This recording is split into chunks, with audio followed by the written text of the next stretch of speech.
ngasi June gi tang 30 da thokhiba thodok wathok singi matang da phongkhiba numidang warim gi pause singdagi maroi bakhra lokhacharaga Manipur Circle News ki maikai dagi myag bidam ta paudam jari ahan bada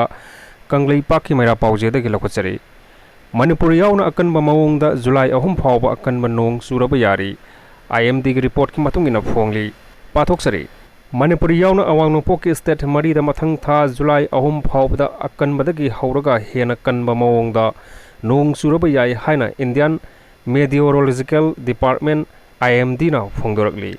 IMD na phongdorakpagi matung ina Manipur Nagaland Mizoram amasung Tripura da ngasi dagi hauraga July tang 3 phawba akan madagi hauraga hena kanba mawong da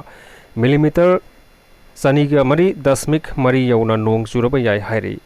masiga loinana miyam gi punsi amasung lan thumda amanga ta thoktana ba state sing asida IMD na orange alert lauthokre Amaromda ICAR Regional Center Lampel Pata ki phangba report ki matung ina ngasi state asida khwaida ki sab ki sang Celsius degree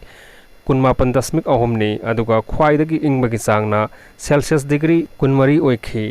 nungsita yawba ising manel ki sang na ayukta sada marfutra taret aduga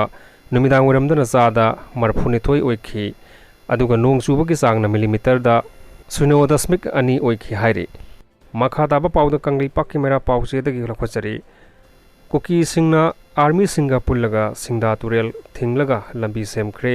pathok sari mitai amadi kuki kanglup ani gi lan manungda kuki narco terrorist singna maru oiba lambi ama oina sizinariba Churachandpur dagi kangpokpi phawriba singda turel gi mathakta semliba lambi asi handakki ising isauna puthakhibadagi lambi phawba ngamdana laikhi adubu kuki terrorist singna Leimakhongdagi singda phawba kuki khul phawduna puriba ising punaba yotki pipe achoba sing adu lawthoklaga lambi phawnaba ngamdana leiriba mafam aduda hapduna ngasi army ga pullaga lambi sengphre hairiba lambi asi Kangpokpi district ki manung sanna leiriba singda dam gi mathak kharam wifi dagi awang thangba leimakhong tagadaba lambi ni ngasi JCB ani season aduna masing yamlaba ko ginarko terrorist singna ising punaba pipe achoba sing hapchillaga mathakta leibak season duna lambi sembagi thabak chathaki maduda ifong phongna army personnel singju khulai paiduna ngak senbagi thabak chathaki hairi sing puba tatatrak ama yot ki thong lalakpada mayai tek tharakpadagi driver sire miyoi ahumna sokle hairi kanglei pakki mera pauche dagi lokhachari pathokchari ngasi ayuk pung 3 makhai rom taba matamda Wangkoi police station ke manung chanba Imphal turel mathakta saba irong amadi Mutum phibau khul ani lanthok lansin taunariba yot ki thong asida singpuduna lakpata tatrak ama thong mayai yaushilakpada tektharakpadagi gari gi driver ising thumjin khibadagi gari driver sina phangle hairi aduga maha lakminariba mioi ahumna myamna kanba ngamhore hairi isingda ta khibadagi sina phanglaba driver adugi maming Dolai Papam Safaudin Elias Borazau sahi nifumanga apokpa leikhidraba iboja kawi Mayang Imphal Bengal yang bidagini aduga myamna kanba ngamhoraba driver asiga punna lakminaba mioi ahum adudi Mayang Imphal Bengal dagi Asif Hussain sahi 35 apokpa Akhtar Hussain maki mayamba Tarif Hussain sahi 13 amadi laikai adumakta dagi MD Amin sahi 13 apokpa Nahiruddin